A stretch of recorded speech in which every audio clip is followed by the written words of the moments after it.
ناظرین ہمیں جوائن کیا ہے مظہر عباس صاحب نے. سر بہت شکریہ پروگرام میں اپنا قیمتی وقت دینے کے لیے. سر 14 اگست کو ہم جشن آزادی مناتے ہیں اور وہ ایک ایسا دن ہوتا ہے جس دن ہر پاکستانی بہت خوش ہوتا ہے, ہم لوگ سیلیبریٹ کرتے ہیں. لیکن 14 اگست کو پی ٹی آئی نے ایک احتجاج رکھ دیا ہے. اب پی ٹی آئی کا جب بھی احتجاج ہوتا ہے, اسلام آباد تو کنٹینر سٹی بن جاتا ہے, دوسرے شہروں میں بھی مسئلہ ہوتا ہے. ڈو یو تھنک کہ پی ٹی آئی کو اس دن احتجاج رکھنا چاہیے تھا, اور کیا جو حکومت ہے, موجودہ حکومت, وہ پی ٹی آئی کو احتجاج کرنے دے گی؟ کیونکہ ایک آزادی کا دن ہے, تو کیا آزادی والے دن پی ٹی آئی کو کوئی آزادی حاصل ہوگی؟ جی شکریہ. دیکھیے آئیڈیلی تو یہی بات ہے کہ آپ کو یوم آزادی جو ہے وہ کس طرح منانا چاہیے. ہمیں اس کو سیاست سے بالاتر ہو کے منانا چاہیے جشن آزادی کو. خیر ہم جس طرح جشن آزادی مناتے ہیں وہ بھی بہت عجیب و غریب ہے کہ ہم کروڑوں روپیہ خرچ کر دیتے ہیں مختلف پروگرامز میں. اگر وہی انہی روپے سے ہم کچھ چند اسکول اور کالجز بنا دیں, کچھ سڑکیں بنا دیں, کچھ ڈرینیج کا مسئلہ حل کر دیں, تو شاید وہ اصل اسپرٹ یوم آزادی کی وہی ہوتی ہے. پھر جناح کا پاکستان کیا تھا اور ہم نے کیا کر دیا, یہ ایک الگ بحث ہے. لیکن اگر تحریک انصاف اس موقع پہ ان کی انٹرپریٹیشن کے مطابق وہ حقیقی آزادی کی جدوجہد کر رہے ہیں, تو یہ تحریک انصاف پہلی جماعت نہیں ہے جو 14 اگست کو اس طرح کا احتجاج کر رہی ہے. 1983 میں ایم آر ڈی جو تحریک بحالی جمہوریت اتحاد تھا, جس کے سربراہ پاکستان پیپلز پارٹی کے اس وقت صوبائی صدر غلام مصطفیٰ جتوئی تھے, اور بھی دیگر سیاسی جماعتیں اس کا اتحاد تھی, تو انہوں نے نہ صرف 14 اگست 1983 کو ایم آر ڈی کی تحریک کا آغاز اس دن کیا, بلکہ مزار قائد کے احاطے میں جلسے سے ہوا. یعنی مزار قائد کے احاطے کے اندر وہ جلسہ ہوا اور وہاں سے تحریک کا آغاز ہوا. تو تحریک انصاف یہ جو کر رہی ہے, تو یہ پہلی مرتبہ کوئی جماعت نہیں ہے جو 14 اگست کو کر رہی ہے. البتہ بہتر یہ ہے کہ اگر ساری سیاسی جماعتیں مل کے, انفارچونیٹلی تحریک انصاف نے بھی ایک ہارڈ پوزیشن لی ہوئی ہے, اور حکمراں اتحاد نے بھی ایک ہارڈ پوزیشن لی ہوئی ہے, تو ظاہر ہے ہم ایک سیاسی کشیدگی میں یوم آزادی منا رہے ہیں. سرکاری سطح پر یوم آزادی منانا اور ایک عام آدمی کے لیے یوم آزادی منانے میں بھی فرق نظر آتا ہے کہ جہاں بڑے بڑے لاکھوں افراد, ہزاروں افراد جو ہے وہ جشن منا رہے ہیں, وہاں مختلف جو ہے وہ کنسرٹ بھی ہو رہے ہیں, مشاعرے بھی ہو رہے ہیں. سب بہت اچھی چیزیں ہیں, سب بہت اچھی باتیں ہیں, لیکن یہ کہ کیا جشن آزادی پہ ہم کوئی عہد بھی کر رہے ہیں؟ کیا ہم نے اس کو بھی اسیس کیا ہے کہ ہم جناح کے پاکستان سے پاکستان کو کتنا دور لے گئے ہیں؟ وہ جو پاکستان تھا جس کا ویژن تھا کہ ملک کے اندر آئین کی حکمرانی ہو, ملک کے اندر جو ہے سیاسی جماعتوں کی حکمرانی ہو, ملک کے اندر آزادی صحافت, آزادی اظہار ہو, ہم تو اس سے بہت دور چلے گئے ہیں. درست ہے. تو سب کی اپنی اپنی انٹرپریٹیشنز ہیں اس کے حوالے سے, لیکن یہ کہ اس چیز کا ضرور خیال رکھنا چاہیے. ظاہر ہے اگر انہوں نے کوئی احتجاجی مارچ کیا یا احتجاج کے انداز مختلف اپنائے, 5 اگست کو انہوں نے ایک ایکسرسائز کی تھی, اس ایکسرسائز میں کہیں لوگ آئے کہیں نہیں آئے, لیکن اس میں تو لیڈرز ہی نہیں آئے. لیڈرز کو اچانک یاد آ گیا کہ اس دن انہوں نے نیشنل اسمبلی جانا ہے, پھر اچانک خان صاحب سے ملنا بھی یاد آ گیا. تو ان کا تو جیسے قائد اعظم نے فرمایا یونٹی فیتھ ڈسپلن, اس جماعت میں یونٹی بھی نہیں ہے, فیتھ بھی نہیں ہے, اور ڈسپلن اگر دیکھا جائے تو ڈسپلن بھی نہیں ہے. اب کیا یہ 14 اگست کو کوئی معنی خیز احتجاج کر پائیں گے؟ خیر ویسے تو یونٹی فیتھ ڈسپلن ہے کدھر؟ لیکن سر کچھ جماعتوں میں اس وقت نظر آ رہا ہے, اس وقت وہ ہائیبرڈ نظام کی اگر بات کی جائے, ہائیبرڈ نظام میں یونٹی فیتھ ڈسپلن ہے ہر جگہ پہ کہیں نہ کہیں. ہائیبرڈ نظام کیا چیز ہوتی ہے؟ سر وہ خواجہ صاحب نے جو فرمایا تھا, میں نے تو اسی کو ریپیٹ کیا.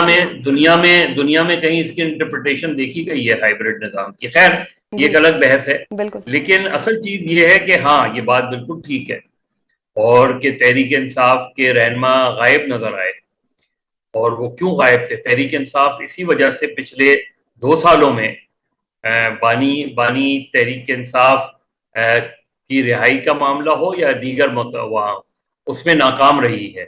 اور اس میں وہ جنہوں میں جب بھی انہوں نے کوئی مارچ کیا, کوئی دھرنا دیا, کوئی جو ہے احتجاج کیا, وہ ایک تحریک نہیں چلا پا رہے. جو ایک قائد اعظم کا پاکستان تھا، آج اس پاکستان کی حفاظت کرنے کے لیے یا کانسٹیٹیوشن کی حفاظت کرنے کے لیے تحریک تحفظ آئین پاکستان کے پلیٹ فارم سے محمد زبیر صاحب نے ایک پریس کانفرنس کی.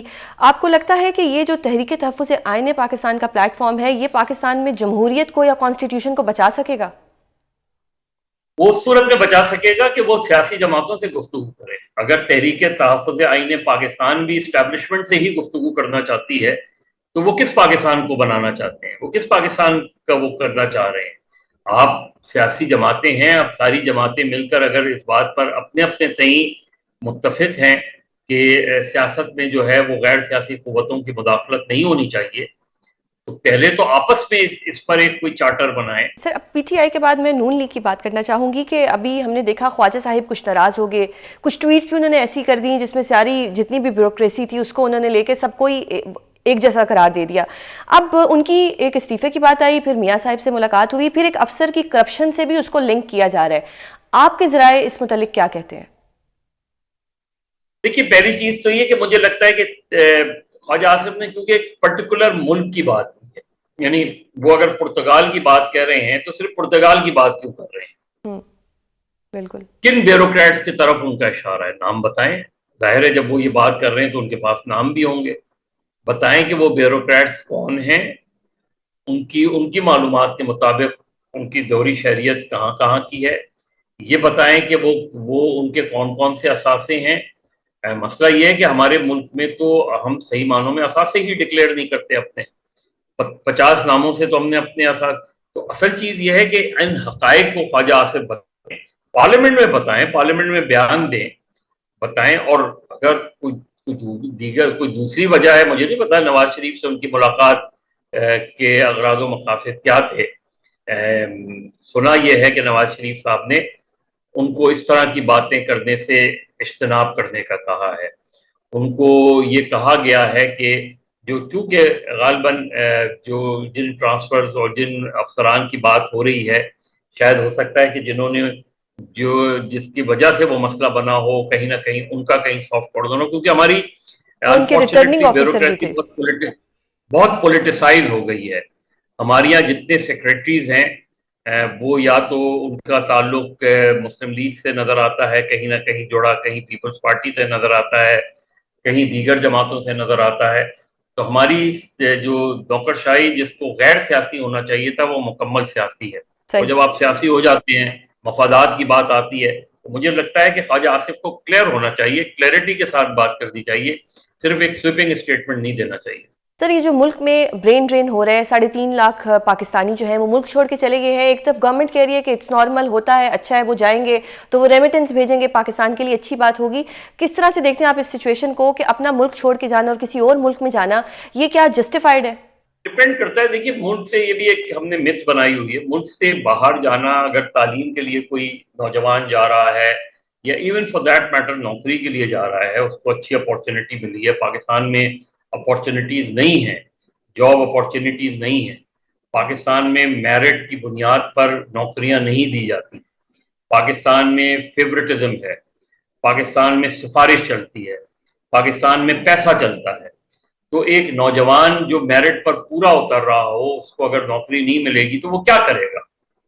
وہ اس کی تلاش میں کہیں نہ کہیں تو جائے گا. اسے آگے بڑھنا ہے، اسے اپنا فیوچر بنانا ہے. لیکن اس کو ہم یہ نہیں کہہ سکتے، نہ ہمیں کوئی سویپنگ بات کرنی چاہیے. ہاں، اگر کسی نے اس عمر کے میں اپنے اثاثے بنائے ہیں اور وہ باہر جا کے سیٹل ہونا چاہ رہا ہے، اپنے اثاثے جو ظاہر ہے جائز طریقے سے نہ بنائے ہوں، تو اس کے بارے میں تو اس کو تو بہتر ہے کہ ملک سے چلا ہی جانا چاہیے، بلکہ اسے کے اثاثے واپس لانے چاہیے. صحیح. سر، ایک تو آخری مجھے نہیں لگتا جی کہ ہمیں ایک بہت ہی سویپنگ وہ نہیں کرنا چاہیے. صحیح. ہو سکتا ہے کہ بہت سے لوگ ضرورت مند ہوں، اپنی ضرورت کے مطابق باہر جا رہے ہوں، اور بہت سے لوگ اپنی کرپشن کو چھپانے کے لیے باہر جا رہے ہوں. دونوں تو ہمیں تھوڑا سچویشن سا میں جو ہے بائفرکیٹ کرنا پڑے گا اس کو. صحیح. سر، آخری سوال یہ کہ ٹرمپ کے ساتھ ہمارے تعلقات بہت اچھے ہیں، وہ بار بار کریڈٹ لے رہے ہیں کہ جو سیز فائر ہوا وہ انہوں نے کرایا. پھر ابھی اگر اوور آل میں بات کروں تو جب بھی ہمارے یو ایس اے کے ساتھ تعلقات اچھے ہوئے ہیں، اس کی کوئی نہ کوئی ہمیں قیمت ادا کرنا پڑی ہے. کیا اس دفعہ ہمارا چائنا اور رشیا کے ساتھ کوئی کانفلکٹ آ سکتا ہے کیونکہ اس وقت ہمارے یو ایس اے کے ساتھ تعلقات اچھے ہو گئے ہیں؟ نہیں، ہمارے رشیا کے ساتھ کبھی بھی کوئی بہت آئیڈیل تو تعلقات نہیں رہے. ہاں البتہ چائنا کے ساتھ ہمارے بہت جو ہے مضبوط تعلقات رہے ہیں، کیونکہ انٹرنیشنلی انڈیا اور رشیا اب تو ظاہر ہے، یعنی before Soviet union and after Soviet union تعلقات انڈیا کے بہت بہتر رہے ہیں رشیا کے ساتھ ویزا وی امریکہ.